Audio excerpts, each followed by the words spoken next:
When you wake up to these colors, we go deeper until you hold on to discover all that is new to you. Storm and clouds, pressure, pressure, just falling to it.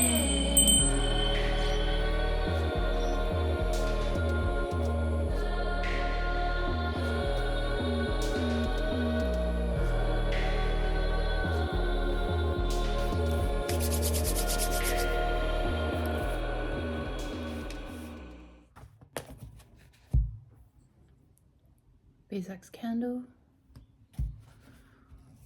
We're burning the Palo Santo cedar chips.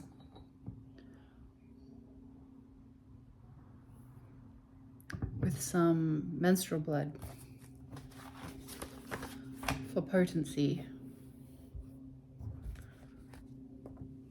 We're going to do a meditation. We're going to use these cards. These are actually been out of their original box and in another storage box. So I haven't been using these cards much, but these are stunning cards. There are additional cards in here. There are planetary cards in here. I will remember I'll find what it's called and I'll put it down in the description below, because I'm sure I'll have to find out later. And just coming out, just in the pre-shuffle, we have Earth, the element of Earth. And that really speaks to root chakra energy, red energy, root chakra energy. It's like the home, the hearth, what we're grounded to, what we're connected to, what keeps us stable, what provides nourishment, nurturing. Like in this particular image, it's kind of like debris and stone. As this breaks down, we've got growth and new life. It's a bit of a shine on the camera, so I'm just gonna like move the camera a little bit.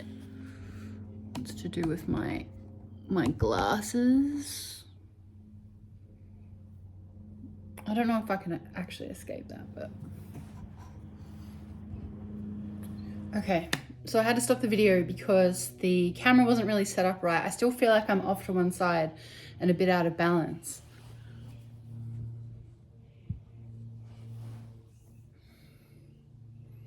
I can't tell if it's better. It's a little bit wonky. All right, I think this is part of the message. So because we started with Earth, maybe perhaps the foundations are not stable enough. Perhaps we're not actually set up the way we think we should be set up, or the way that we wish that we would be set up. And you can keep trying to fuss about and fix that, or you can just proceed the way that you are. As I moved things around, I kind of felt like I'm back in the same spot. It still feels unbalanced and uneven to me. And so sitting with that feeling and proceeding and trying, accepting that anybody who watches or engages with this is part of the message for you too. About stability, connection to the ground, what is fertile, what is nutrient, and it being the way that it is right now. It is the way that it is. We've got the moon and the Page of Cups coming out. So there's things that we're not aware of yet. There's things that can't be seen, illuminated, hidden from the shadows. This feminine archetype, this things that may never be known, the mysteries that may never be found. There's these different shades and shadows and depths and layers, and you may feel like something has become illuminated, but something else is still in shadow. There remains more to be found, more to be seen, more to be understood that may never be understood, or may be understood in a different order of operations as the spiral goes round. And here I've misread the cards as I was pulling forward the Page of Cups while I was talking about the moon. But we're very much seeing that layered in the Page of Cups. So let's just get onto the moon. And I'm going to leave this in there because there's something to be said for And I find that I'd often do this in readings, that I'll pull a particular card and I'll begin to talk about it, and actually I look at it and I'm thinking, well, hang on, that's not the card. Or I'm moving them forward and I was looking at this image, but really I'm talking about the moon. And we have the three sisters, we have the Trinity here, the Maiden, Mother, and Crone, held together by these feminine aspects. The floral arrangements and the which way to turn. It's the oracle. It's the which way to go. And we've got the moon on top of the moon. It's still the layered image. And so we're looking at the Page of Cups, and the page could be bringing this message to us from this hidden realm, but it is layered.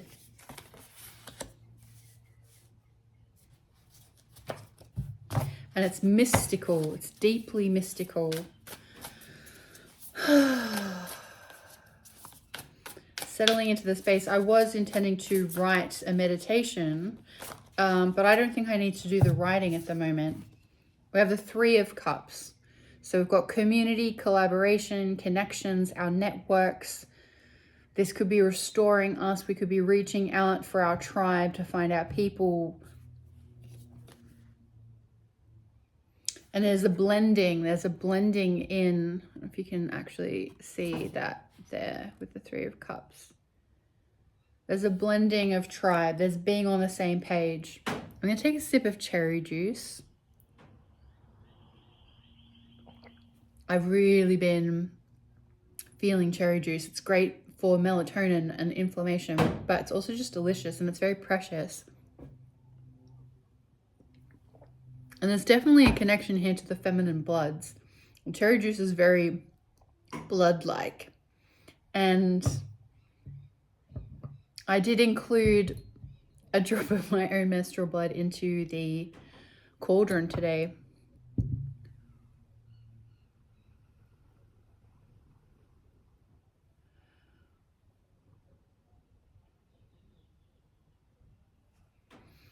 So we're reminded to stoke those feminine fires. We're reminded to give these feminine components space to breathe, air to breathe. Aloneness, solitude, sanctuary.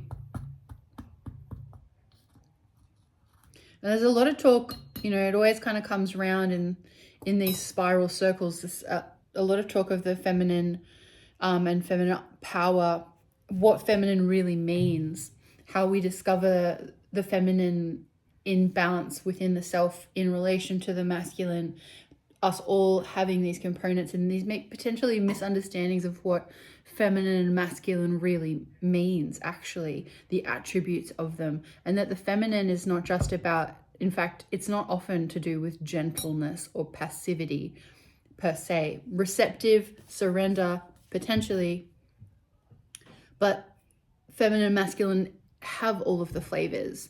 A masculine still is required to surrender and yield. They're not entirely action all the time. They need to have that balance of femininity within them, just as women have fierceness and warrior natures. We raise our voices, we rage, but we care. It's from that heart-centered caring. So I'm actually going to remove my book now. I may not write on that. I might just move it to the side.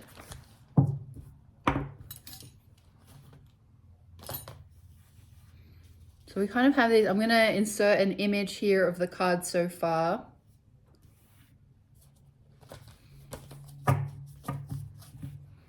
The moon, the Page of Cups. We started with the earth and we've got the Three of Cups. And as I've laid them out here,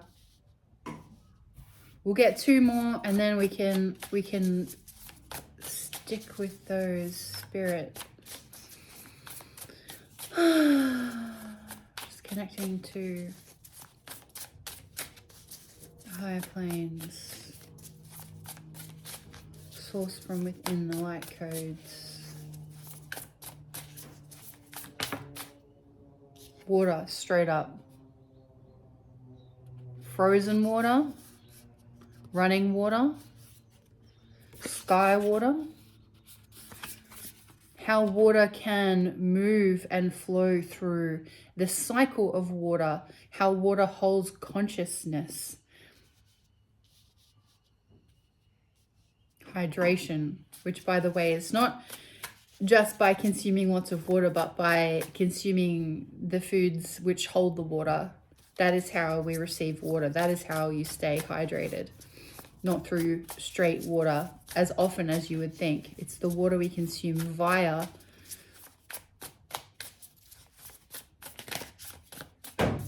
and this is all it's all feeling very watery. The moon, the page of cups, 3 of cups, water straight up. So there's a lot of feelings, a lot of emotions. The blue in the jacket, this menstrual time. It's, yeah, we're very close to the veil. We're very close to between the worlds here. And I'm really being guided completely intuitively. Again, sticking with that beginning before we're ready, beginning before we've started. Things aren't quite balanced yet. Things aren't quite sorted. I don't quite know what the reading is. I don't have an order. And there's something to be said for order, and I think that's come up for me recently, or this year came up for me in a few different ways, that order is actually important. What order things go in. That being said, everything has a polarity, and sometimes it's out of order and we take it out of order. It's to be ordered. It's to be all of this water. It's to be received. It's to be soaked. Wow. Judgment. So the skin shedding, these snakes. Judgment really comes along when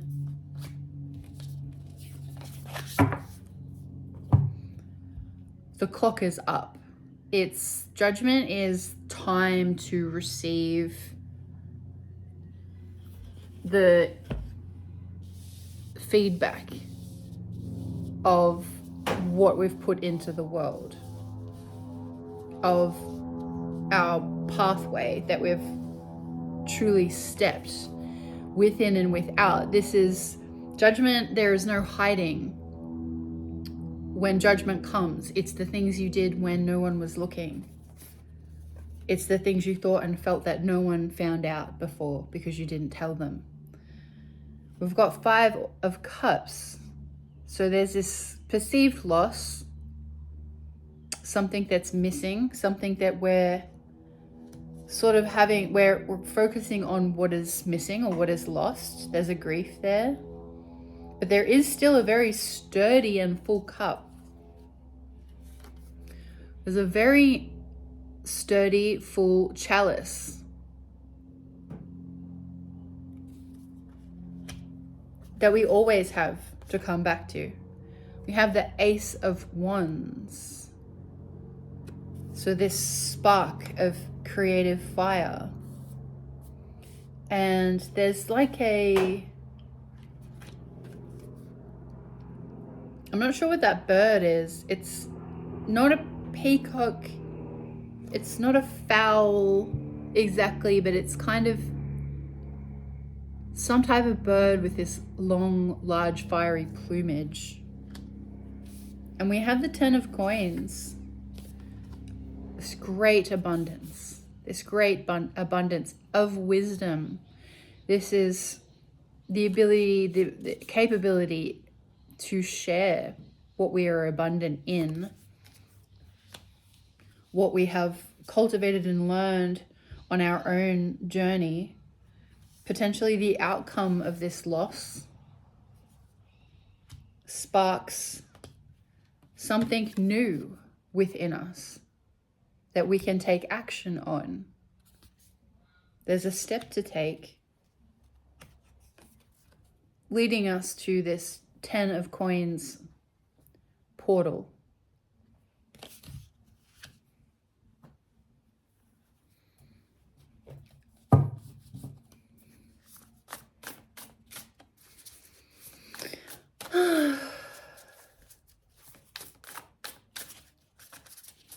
So going back to Earth, where this is the hearth, it's the heart.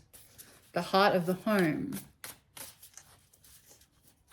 The root chakra, all about foundation. So are we looking at how our home environment supports us in our collaborations with our family, with our loved ones, with our community, to be able to hold these emotions, to move in flow, to have energy flow through the space. The water needs to keep moving. The water dragon doesn't want to be held up against walls and blocked by things. It moves into every crevice. If it's cold, it turns into these large sheaths of ice, which never thaw out. They never get the chance to thaw. Until, you know how an iceberg, eventually as it heats up, it's quite a critical moment of splitting and cracking and breaking like a rock face, crashing into the ocean. The cards are excited. I have to get a bit better at catching them. We're going to take these two. 10 of Wands and Gemini. We've got Gemini and, we've got Mercury in Aries. Gemini, all about communication. And the hands, the arms, Gemini. 10 of Wands. There's a burden here. This could be like a Chiron type feature. Chiron and Gemini.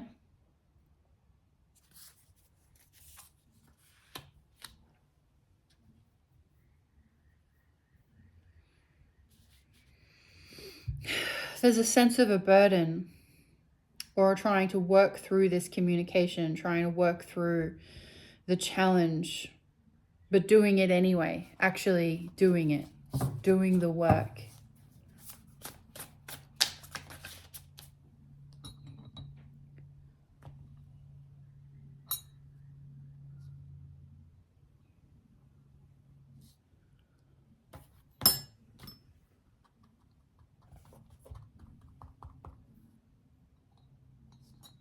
The cauldron gets a bit hot. Actually, it's very hot.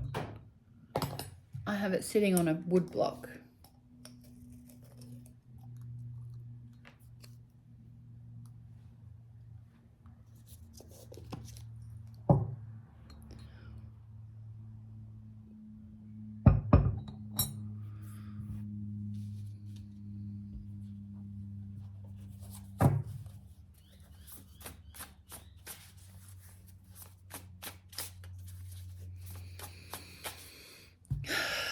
And so with this 10 of Wands and the Gemini, this struggling to communicate, this struggling to find the words, this struggling to be understood or feeling misunderstood, pressure to speak, pressure to say the right thing, something that you need to say that hasn't been said yet, or a daunting experience. There's something that has to be said, but it's really hard to say. Who are we trying to say it to? Who in our lives help us understand who we're meant to say this difficult thing to? And you probably know. You probably know who it is. You're avoiding it because it's hard. Who is it? Please, Spirit.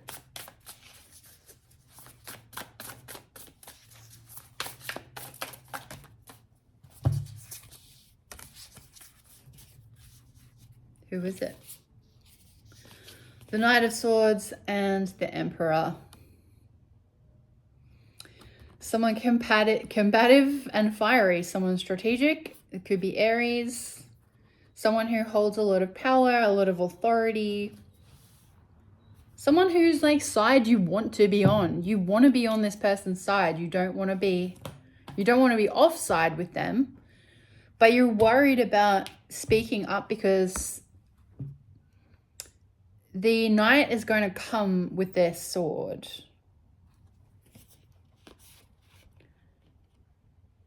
And he's a virile knight. He's really coming up. So he's fighting the tornado. He's fighting the elements. He's used to fighting the big guns. And he has so much to offer as the emperor. But if you've got the wrong thing to say to him, you could get cooked.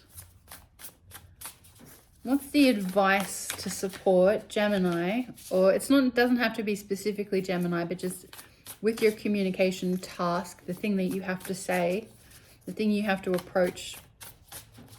What's the best way to handle the Emperor and the Knight of Swords? So we've got a lot of feelings here. 8 of Wands. Virgo. Shit. Okay. So it needs to be done fast. And Virgo, we've got that earth energy. So it needs to be quick and painless. And Virgo is dropping in this kind of seed. The seed which grows, turning into the larger flower in the cauldron.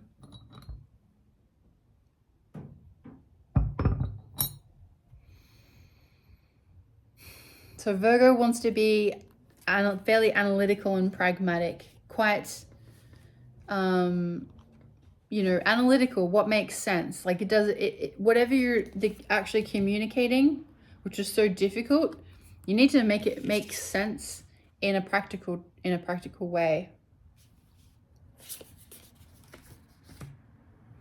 Appeal to the practicality of the strategic nature of the Emperor. And it could be, this seeding energy. So small step, bigger step, bigger step, bigger step.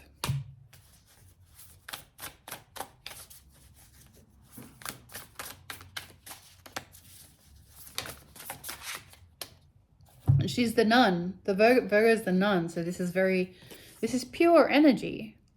Like there's a purity involved in this. So what you're communicating is about that need to keep your energy pure, to keep your energy protected, that you need access to that energy because you're growing and you're building. This is your Virgo energy. And we have the Empress because that's how you get to the Empress energy. That's how you get to this, your own version of taking care of I want to say more than community, I want to say kingdom, taking care of the kingdom. Your own version of taking care of the kingdom. So your energy is matching the Emperor, the Empress, and the Emperor. But you're going about things in very different ways. There's very different strategies for each one. The Empress leaning on. And then the storage of the phone ran out, so I had to delete some storage. Let's bring us back.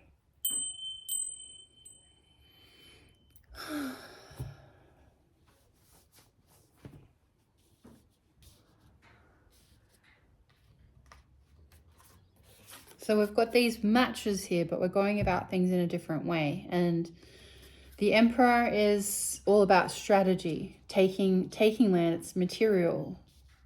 Moving forward materially, where the Empress is really calling in between the ethers, the things that can't be seen, cultivating energy.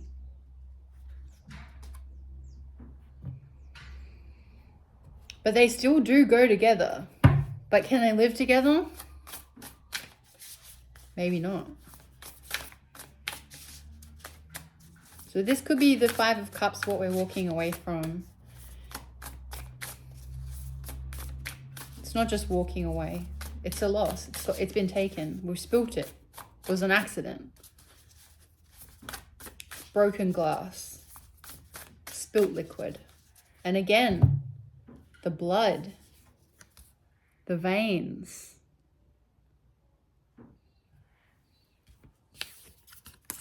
the blood of the earth. Virgo, very much about earth. The blood connects us to the ancestors, the DNA into the cauldron, stoking the hearth at the heart of the home. So we're talking about, there's definitely family lineage stories through the ancestors carried through us. And with the Ace of Wands, there's the opportunity to burn away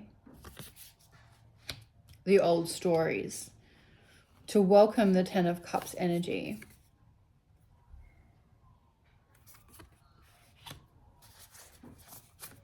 So there's a difficult thing to talk to someone about. Embodied, who embodies the Emperor and the Knight of Swords. So there is this unpredictability. And that's what's so difficult, is it's an unpredictable conversation. And there's a need to be exacting, and there's a need to be swift. To be concise. So you need to make sure that whatever you're communicating is concise, short. You can't have that conversation go on for a very long time. You need to make a plan, but be gentle, like the Empress. The Page of Swords. This person is dying by their own sword. They have this experience. They're often asked to lean on their own sword. And it's interesting, this Page of Swords, the sharp sword connects and sort of creates this dust pile. And then it moves into this actual tornado energy in the night. So the Page of Swords is kind of kicking up the dust, and then the Knight of Swords has created this complete tornado.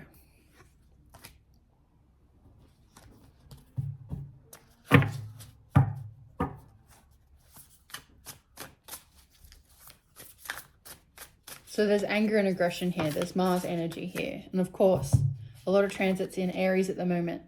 Two of Wands.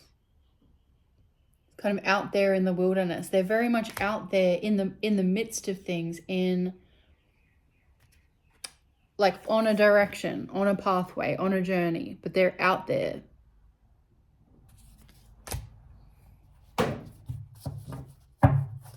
We're very much in the fray now. There's no turning back. You can't put it back in the box.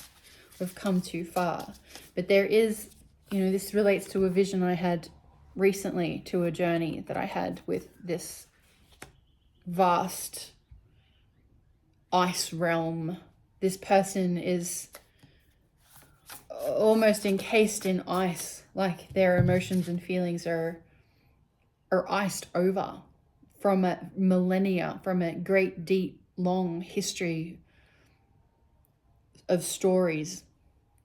And the Nine of Swords, there's a lot of anxiety for this person. And you could be picking up on that anxiety. You're feeling that anxiety. Your sensitivity is open to experiencing that anxiety and taking it on as your own. So it inhibits your own processing, your own mental processing.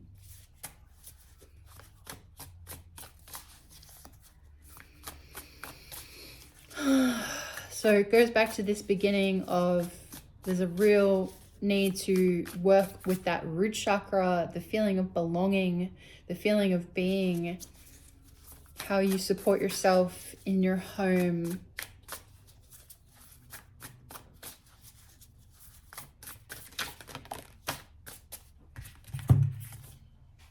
And Seven of Wands. This need to stand by your convictions. You go from the Nine of Swords to the Seven of Wands. But they're both these staffs of penetration. And this Eight of Wands as well. So there's a lot of breaking through. Wands and Swords. There's a lot of piercing through. So this has been a very meaningful, whatever you're communicating, whoever you're communicating it with, there's been a lot of meaning making, a lot of piercing through into new realms, new understanding, new ideas, new actions to take. It's given a lot of food for thought.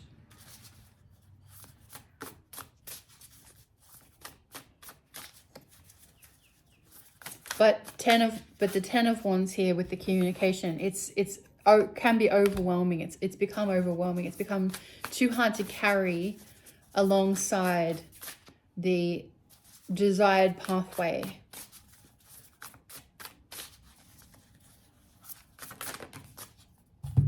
And we have the King of Swords. So this is the impact that this communication could have, that you're going to make. The impact that it could have is to develop this Knight into the King. We're developing the Emperor. Is, he's going from kung fu fighting tornadoes to the King, where he finds some stability and he finds some reason and he finds some common sense, some elegance with his own way of communicating. And this happens through your contribution. Eight of Cups, but you do need to walk away. And it's regrettable and it's sad. And this is very difficult. But we have this need to walk away. This is how the lesson goes.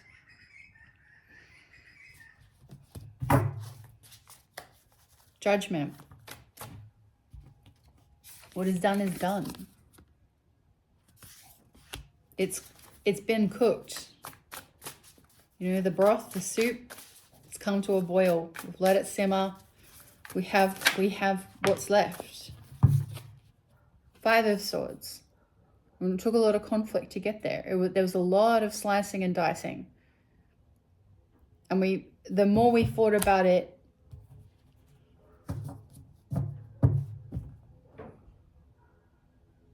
the more there, it's not like the more there was to lose, but that's what's coming out. The more we thought about it, the more there was to lose.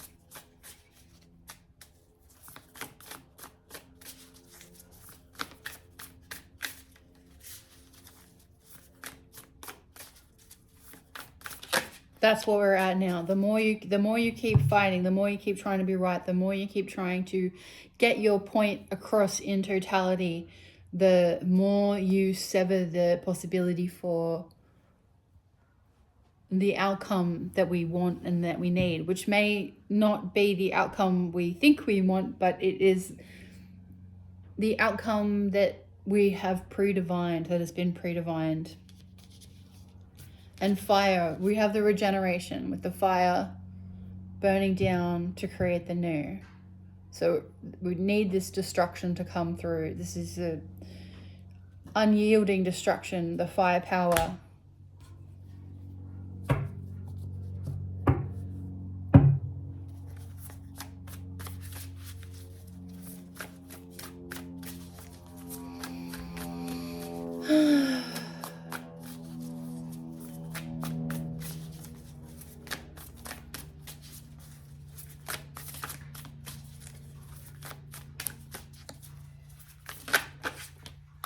Pisces, fish.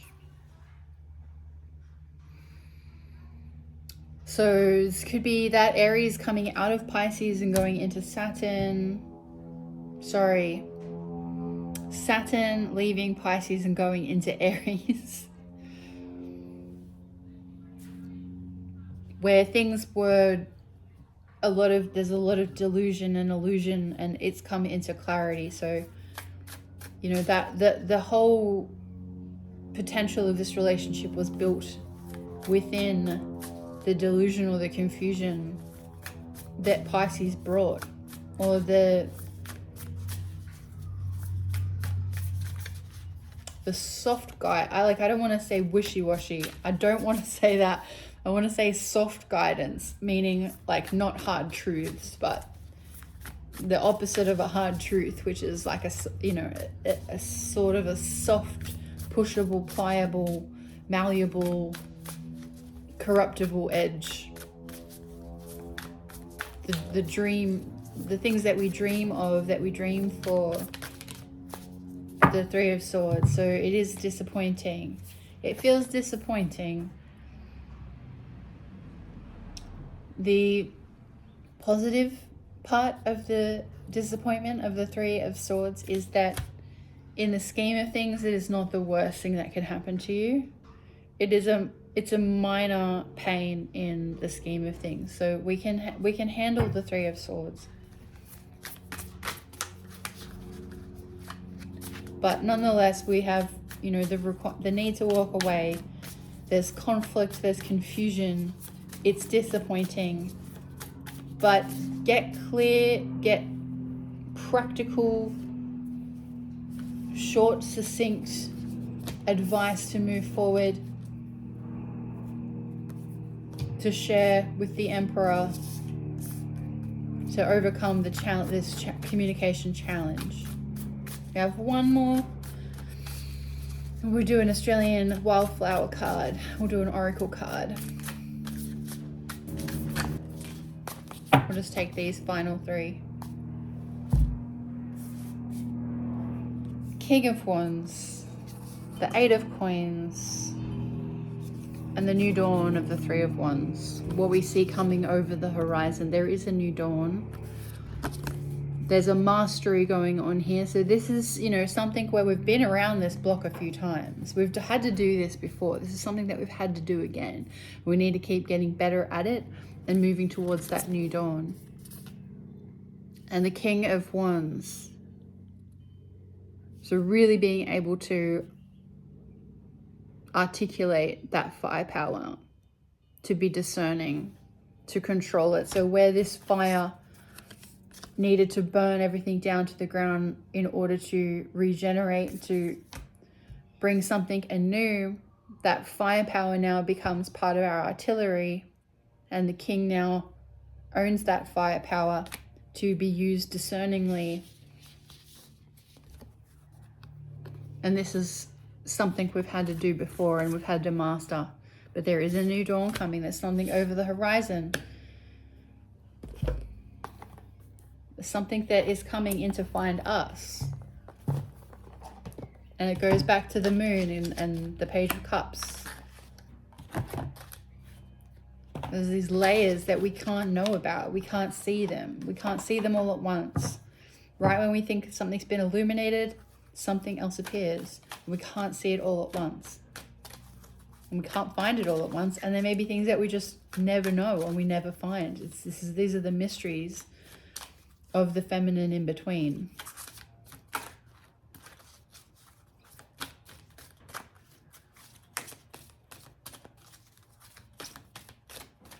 Wild card, wildflower card.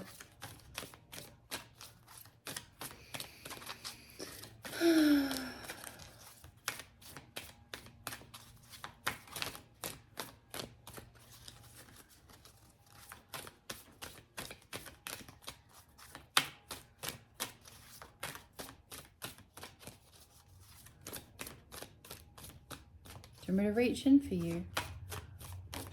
There you go.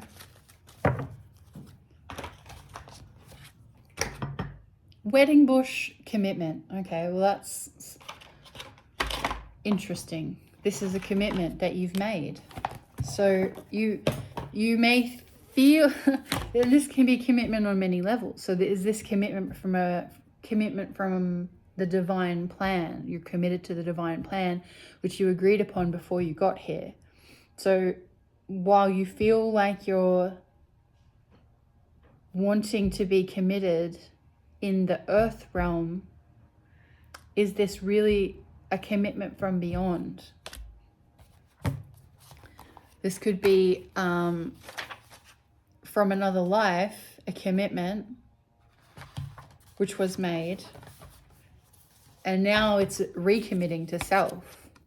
This is like in a previous agreement. I'm going to read the whole thing. It has a little bit about the flower itself, the wedding bush. Usually I'll just skip through to the second half, which is about what it means, but I want to read this about the wedding bush. The wedding bush has both male and female flowers on the same plant. 3 to 6 male flowers surrounding a single female. Each ivory flower is 3 centimeters wide and appears in winter, spring, and summer. Wedding bush is found mostly in coastal heaths and open forest from the mid-Queensland coast through New South Wales, all along the Victorian coast and the northeast coast of Tasmania. Naturally, wedding bush is connected with romantic partnerships, but it also reflects aspects of any commitment you may be undertaking. Dedication and goal setting are crucial to desired outcomes you are seeking. No, things will not just happen or turn out right. Wedding bush is calling for you to decide well and become informed. It warns you may have to compromise more than you are initially willing to in order for progress to become possible. Life purpose is also highlighted with this flower and brings an opening to explore deeply and with a far greater understanding than in the past. You may find at present the commitment difficulties of others present a challenge to you and your plans right now. Wedding bush also supports those who are willing to take firm action, so take the lead. What is interesting here is I was picking up that connection to the past and something beyond. So it's what is true for you in terms of what it is that you should connect to, commit to. What are you committing your energy to? But it does specifically relate to romantic partnerships. I would say definitely to question in the past your relationship to commitment, because that is very much a theme with this energy. I hope that supports you and helps you with where you're at. If you'd like to reach out to me, please do so in the comments below. I'd love to hear your thoughts or connections to the reading. And if you would like to find me at sunbakerstudio.com.au for energetic clearing, interior design, join my Alchemical Creatives newsletter. And there'll be tips and stories coming out through there shortly. Yeah, great to connect with you. Thank you so much. Have a beautiful day.